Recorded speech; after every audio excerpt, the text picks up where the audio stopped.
Okay, Mark meets Philip Bird, Creative Director at Feref. Hi Phil. Hello there. Before I ask you the same question I ask everyone else, what does Feref stand for again? The sort of positioning at the moment is brand activation. So we actually try and find something interesting in people's brands and then use that as a point of activation to sort of engage with the consumer. And what do the letters Feref stand for? I couldn't tell you. It was the original founding members, so it's like their names, it was like Fred, Eric, Robert, something like that. I think I was once told it was Fred, Ray, Eddie, something, yeah. Yeah, I haven't done my research because there was Robin Baling, who's the chairman. I always thought he was the R, but apparently not. Oh, okay. Gutting. Can you give us a quick summary of your career? Oh, I can. How quick? Not in real time. A minute. You've got a minute. A minute, okay.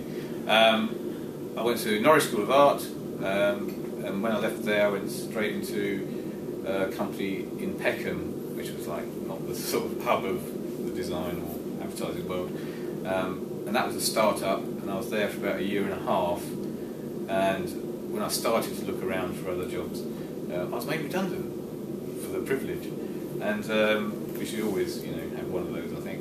And then I sort of moved on to a company called Blake Sears, who were doing a lot of Thorny MI work, and sort of more on the design side, I think. So I was an art director, designer there, and after about a year and a half there, I just got a bit tired of cutting up R-type prints, making video covers. I moved to Baston Brewer and Andrews, who were in Covent Garden at the time, and they had clients like BMW, Hasselblad, Honeywell, quite nice work to work on. And we went there for 3 years, I think. And the guy I worked with, Steve Deppert, who became a partner later on, he went off to Yellowhammer, and that spurred me to think, well, it's not going to stay here. So I left and went to a company called MCB, which was another start-up down, I think it was Ladbroke Grove, down that end. And that was more promotional than design and marketing. Did that for about 2 or 3 years, and then Steve went back to BGA, and so did I. Well, BGA was the renamed, there was another partner involved on the BBA thing, so it was now Baston Greenhill Andrews. And again, continued with BMW and other clients like that. And we worked quite closely with White Collins, who were literally over the road by then, in Drury Lane. So we did that for a bit. And Steve Deppert, who was my sort of writing partner, he had a friend from college called Simon Clemo, who then started up Simon's partner, Clemo Denton Johnson, and he asked Steve if he'd be interested in sort of setting up below the line part to sort of work with their agency. So we left and we did that when they were based in Tavistock Street, which was very near the beginning of when they set up. And then they moved to Noel Street, we moved there with them, and we had formalised our arrangement. So we had a below the line thing called Matador, which was Steve, myself, account director, and I think we had account manager. And we're actually in Simon's Palm with the agency, like in amongst the main floor of the whole thing. And then we had a couple of MDs, or chief execs if you like, who sort of came in and left. And we had a reasonable client base at the time, and we were thinking, what do we do? We were just, designer, art director, account manager, account director sitting there thinking, well, we've got enough business, but what should we do? And then Paul Simons took us out to lunch and said, how do you feel about teaming up with Stephen Mayer? And Stephen, from my recollection, was debating his own future at the time, whether he should, I think there was rumours he might go to Lowe's or something, but nothing was finalised. So they made him an offer. We got together and started Mayer Bird Associates, which at the time was one of the first integrated agencies, or claiming to be integrated. We didn't have a huge amount of experience in house at the time of like DM and digital and everything else, which was in its infancy. And that went pretty well. I mean, it's hard work. You know, sort of 3 years. You know, the startup was really good. Long hours. We did loads of pitching and loads of new business. And I think at one point we were, one of the top 50 agencies in terms of income or new business in the sort of second year of our existence, which was good. And then along came Omnicom, who wanted to buy the Simons Palmer Group, which sort of was convenient in a way because I think Steve Deppert and myself weren't too happy about the way things looked where they were going. So we took it as an opportunity to depart and go our separate ways. I'm not sure if Steve went off to another agency, and I basically decided to do a bit of freelance, and we did that, and then we set up a company called Cold Eye with Mark Tomlin, who was a planner from Mobo Associates, and then we closed that down after 3 years because Mark decided he wanted to go back into the mainstream agencies, and then we set up another company called Flint, which was backed by a media company, BLM, and then freelance, and then Pesky Maves, which was more DM, CRM, and then a bit more freelance, and on to here, which is totally different. Okay, so you're now the creative director at Feref. For you, what's the best thing about agency life?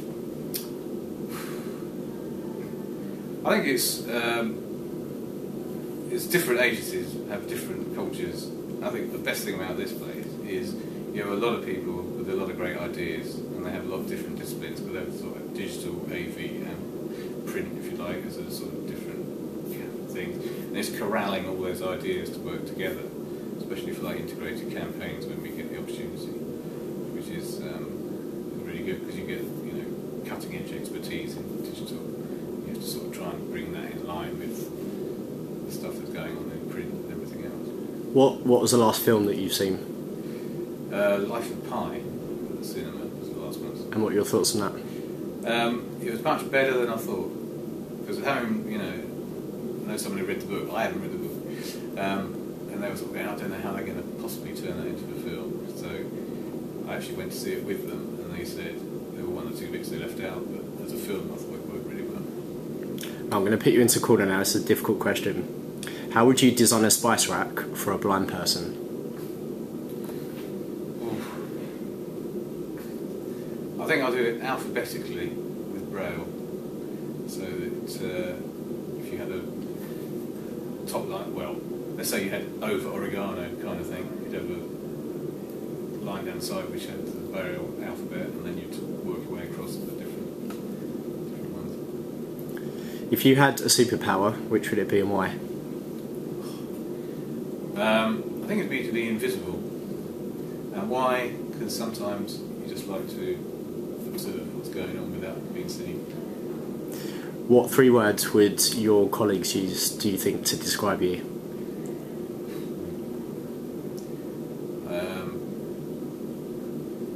Laid back, calm, draws a lot. Okay. What do you think the main differences are in the industry today from when you first entered? I think the basic issues are the same, if there are issues.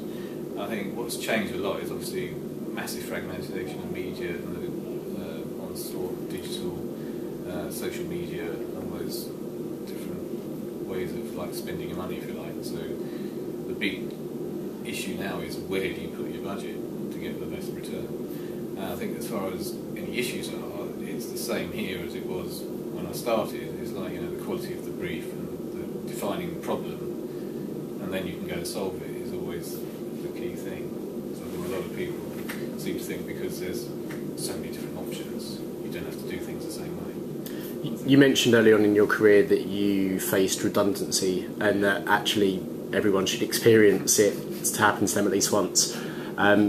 What advice would you give to people who maybe even today are still worried about the security of their job and what that means for their future in this industry? I think if you worry too much, the fear actually affects how you're going to move on.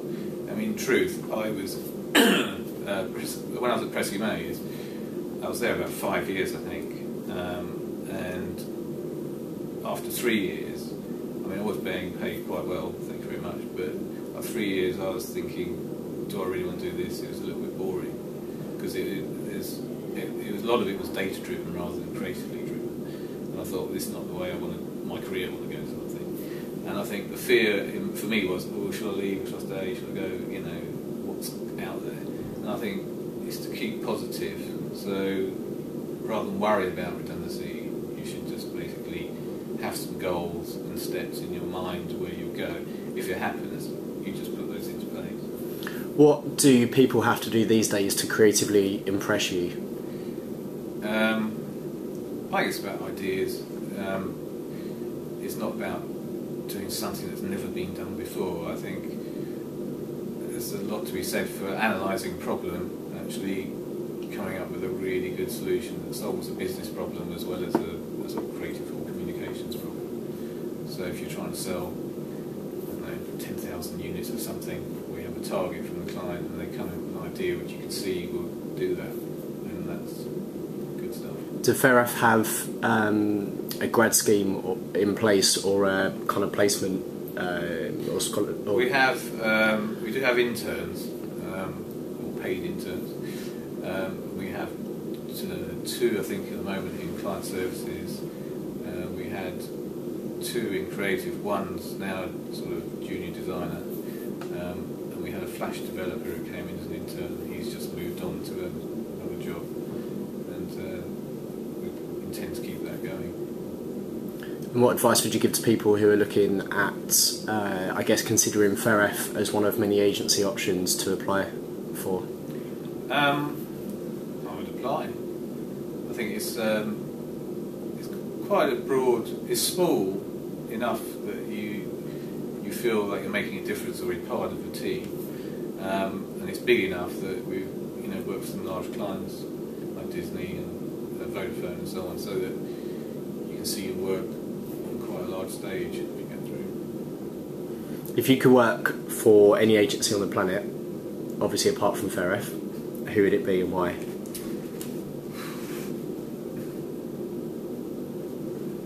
I'd actually like to work for, probably as an art director rather than a creative director, in one of the large agencies.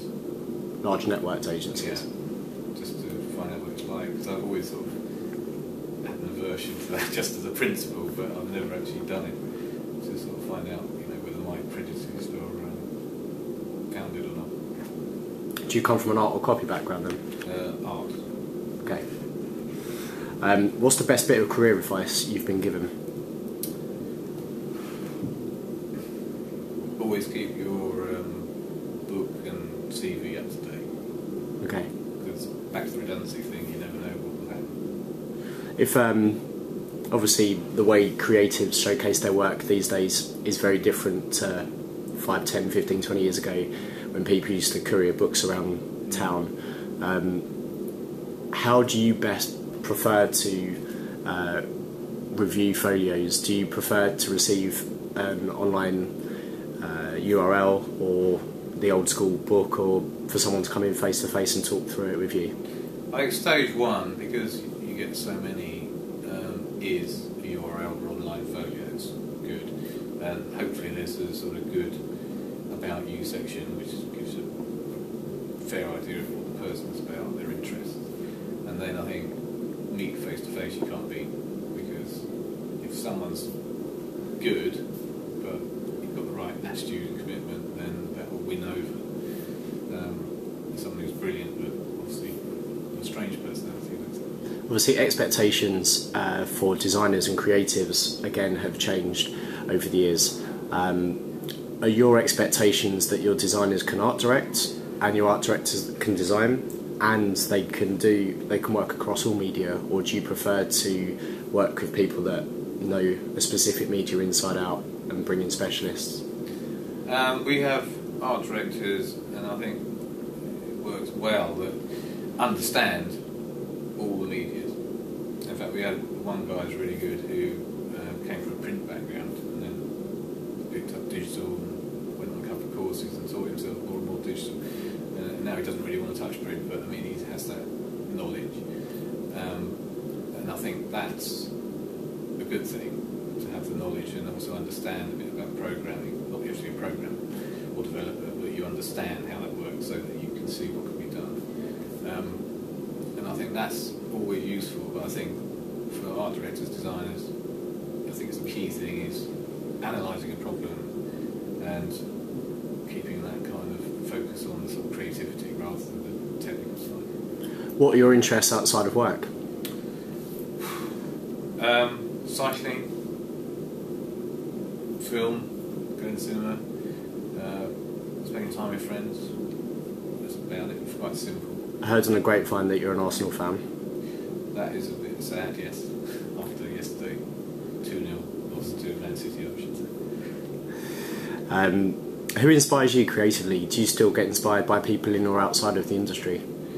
There's no individual. I mean, I do read Dave Trott's blog, and I find that always, source of useful information. Have you read his Creative Mischief book? Yes, that's very good as well. George Lewis. I still read his book, George Be Careful, and I think that's one of the best books ever written about advertising. It's just got this sort of enthusiasm and momentum to it, which I think is great. What's your favourite ad campaign of all time? It's trouble with having been so old, you know. There's such a lot to choose from. Is there an old one that still stands out, or do you still are you inspired by? I like the Volkswagen snowplow. You know, how's the snowplow, driver of the snowplow get to work? Kind of thing, because it was such a simple demonstration of something, reliability. Or was that a DDB? Yeah, Was that a DDB project? Let's move on to a quick fire round. One word answers: can lion or D&AD pencil? D&AD. Olympic gold medal or an Oscar? Oscar. The brightest person you've worked with?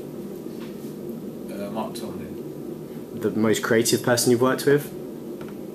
That's hard to say because I've worked with quite a few. The best looking person you've worked with? I don't think anyone's that good looking. Creatives or suits? Creatives. Money or happiness? Happiness. Apple or Android? Apple. Degree or no degree? Don't think it matters. Art directors or copywriters? Art directors. Retained work or pitch work? Retained. Web or mobile? Mobile. Independent agencies or networked agencies? Independent. Outsourced production or on-site production? A bit of both, because we have a lot of in-house here, but we do go out when we need to. Don Draper or Roger Sterling? Don Draper. And lastly, twist or stick? Twist. Thank you very much.